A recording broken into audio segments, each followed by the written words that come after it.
Well, thank you very much for inviting me to come and speak to you. I always like doing these sorts of events because it's very important, I think, and I know you all do, that we do really get changes in the law, not only in Germany but other countries in Europe, so that we do have a reasonable, decent and humane system. And my own personal view is that what we should be looking to do is to abolish prostitution altogether and make sure that it just doesn't happen. That's where I would like to end up, but of course we are a long way from that.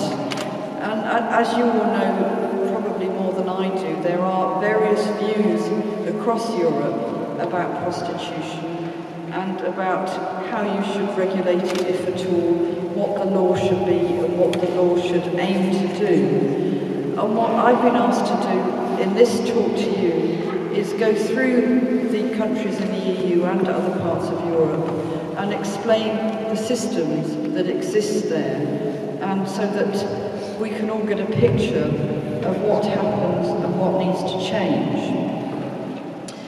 Before I start doing that, I will admit that I have a very particular point of view. I did, in fact, do a report for the European Parliament. It's a long time ago now. It was in February 2013. It still seems only a few days ago that went through. Sadly, not much has been done since.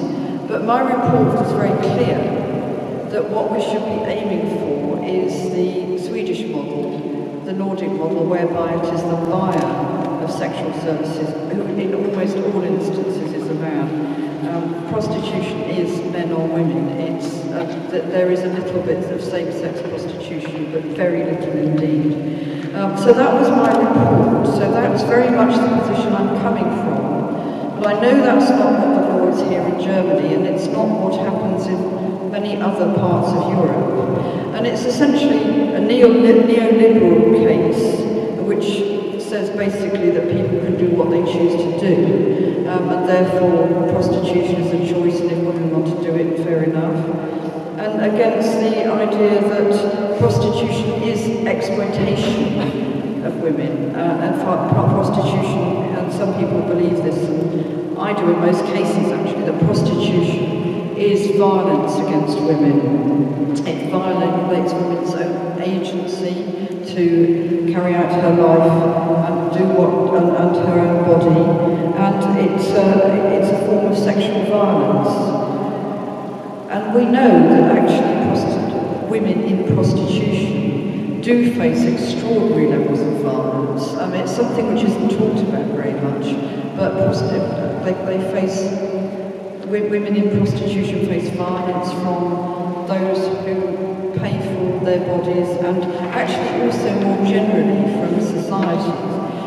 Certainly in London, there are regular, I'll come and explain later, the rather tangled legal system in the UK about prostitution. But essentially, if you're running a brothel, it is illegal, it's a criminal offence, which allows the police, and it's happened quite regularly in London, to raid brothels. And that, again, is a form of violence. There's a form of violence in the relationship that women would have with the men who buy sex.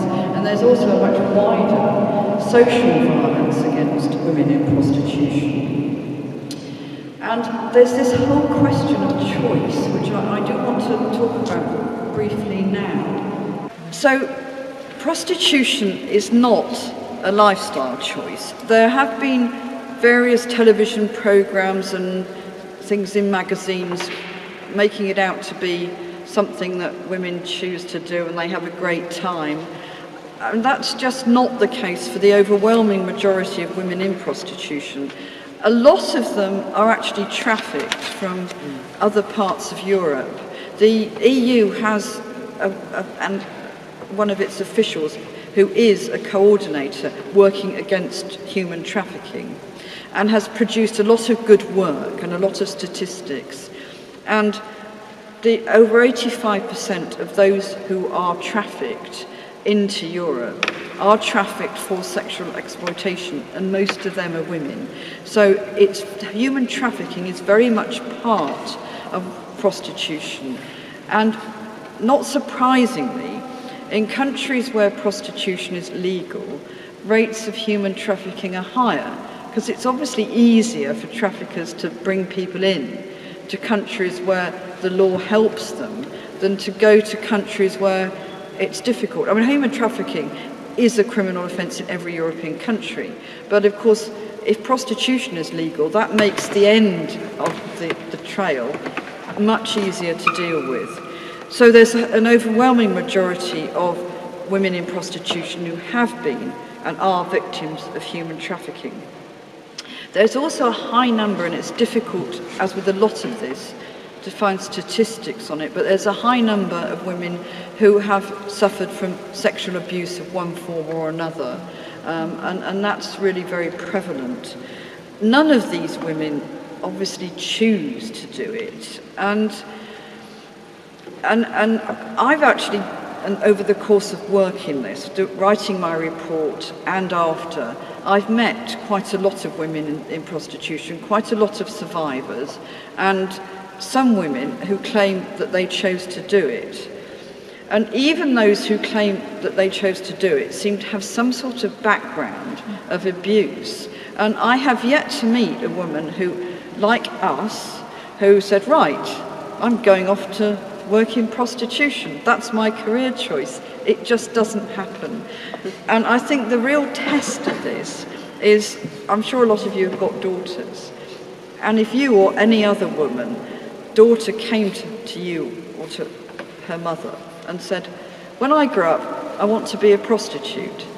I mean, this is just not a career option. It just really isn't. And I think it's important that we keep saying this, that going into prostitution is never a choice. It's forced upon the women who do it. The other, of course, big driver is poverty.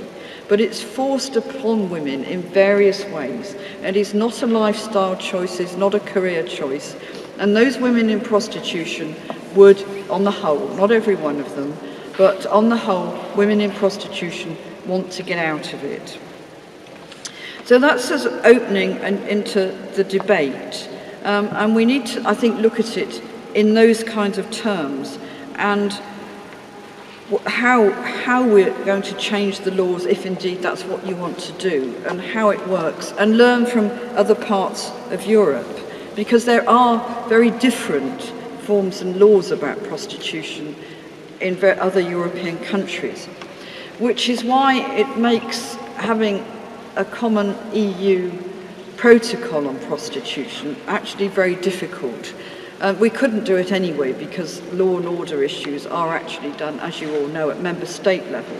But we could have more sort of general direction probably from the EU, but it's very hard at the moment because there's so many different forms of law about prostitution in other European countries.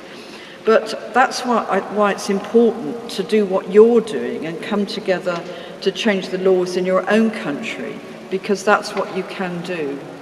Is that, can you still hear? No? All right, good. Yes.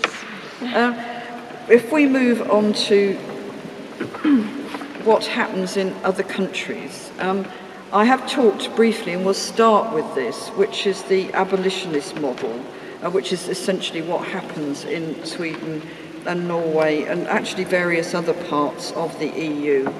It's the law which should seek to prohibit organised and exploitative forms of prostitution, including brothels, pimping and sex trafficking. The abolitionist model does view prostitution as undesirable and would seek to make it, to really get rid of it. Countries which take that as a principle, though they deal with it in different ways, is actually most of Europe: Belgium, Bulgaria, Cyprus, Czech Republic, Denmark, Estonia, Finland, Hungary, Italy, Latvia, Luxembourg, Poland, and Portugal. So they don't all do necessarily conform to the Swedish model, but those countries are opposed to prostitution. They don't think it's desirable, and they would like eventually to abolish it. The Swedish model is the one that I think is the best to be adopted across the EU if we ever get to that point, and certainly in countries like Germany, where you may eventually campaign to change the law, I would like to see it introduced in the UK, and we're a long way from any movement in Britain on prostitution. But basically, in Sweden, it's essentially that the buyer of sex, which is almost always, in 99% of cases, is a man, and it is illegal to buy sexual services. That's the criminal offence. So it is not illegal to sell sex, as it were. So the woman concerned is not committing any offence. And this was introduced in Sweden a long time ago now, in 1999. In addition to buying sex being illegal, soliciting, which is going out and the woman going out and looking for customers, as it were, brothels and procuring are all illegal. So it's very clear in Sweden and in Norway, where this model works, what it's about. And I've actually visited Stockholm a few times to see how it works there. And they do have not only this law, which is very radical, which they've had for a long time, they also have a much more sympathetic attitude to the women working in prostitution. It was very striking when I met on the last visit the police chief who basically has responsibility for this, who actually is a woman, and they do feel they've got a duty of care to the women who work in prostitution. They feel they need to make sure they're all right. And they do set up or help fund programs to help the women to leave prostitution. And I did actually visit a refuge where the women could go to do exactly that. So it's actually very progressive and seems to be working well, because Sweden's very committed to it. Before they introduced the law in 1999, they had a massive public consultation, which I think the Swedes are probably very good at. I mean, we never have public consultations in Britain, so I was quite intrigued by this idea. But they do in Sweden. They have these great conversations about things, which is wonderful. So when it came to actually be adopted as the law, people were ready for it. And there is quite a lot of evidence that it's actually changed attitudes, and that prostitution for men to go and buy sex is a lot more.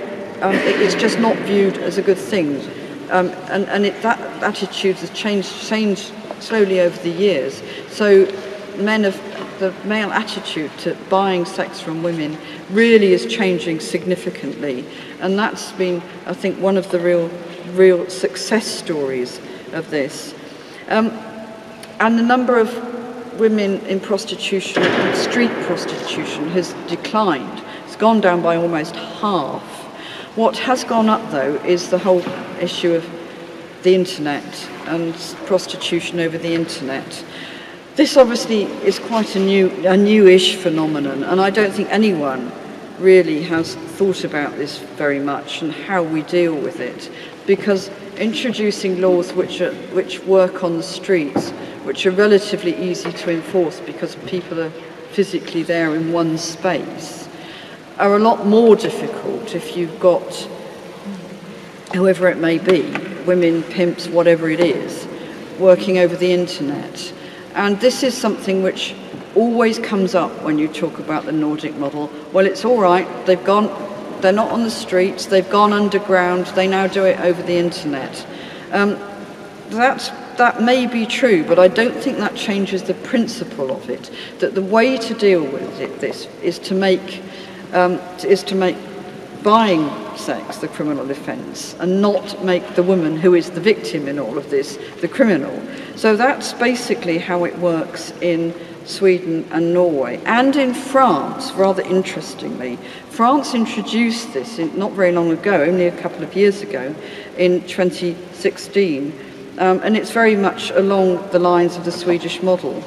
That was actually, I remember, I followed the whole debate in France and as it went through the National Assembly and the Senate in quite some detail, and it was the socialist, as we had before Macron, the socialist presidency who actually introduced it, and the socialist minister, and got it through. It wasn't easy, and there was quite a lot of convincing that needed to be done, but they did it in the end. And I think the French success in this is, we should look at it, because they've been doing your kind of campaigning for some years before, and I've met some of the local French groups, and they got there in the end.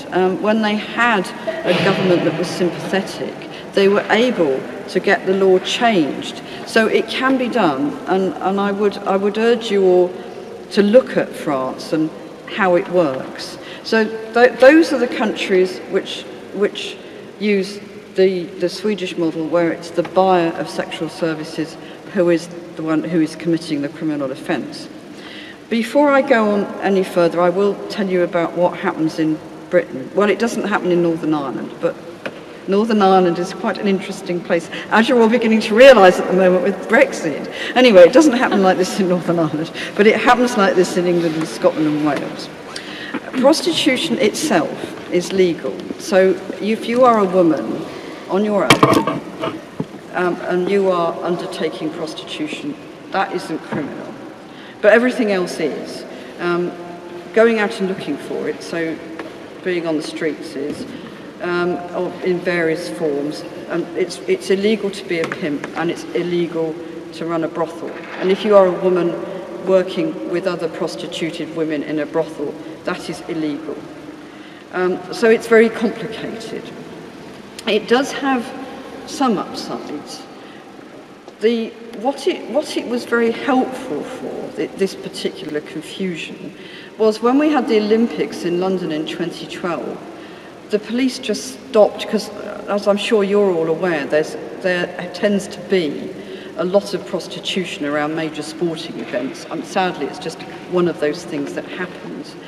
But in fact, in London in 2012, it didn't. Because of the law in the UK, the police just stopped it.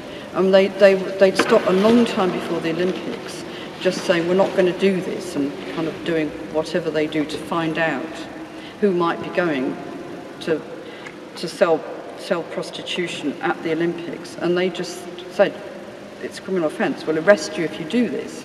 And so there wasn't any prostitution around the Olympics. So a system like that in Britain does have its upsides.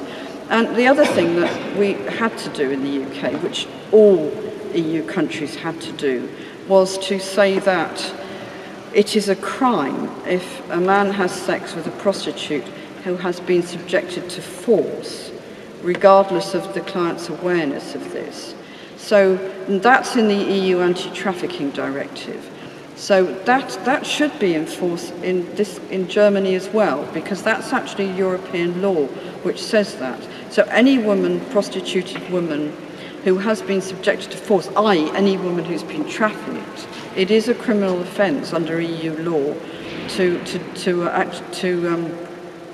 do that. So that might be worth hanging on to when you're doing your campaigning. And I can, if you want, contact my office, and we can actually give you the part of the directive. We can actually send you the whole thing, but we can tell you the paragraphs in the directive which say that. And that side, what I'm going to tell you about in other European countries, that will apply everywhere. Problem always is with these things is enforcing it.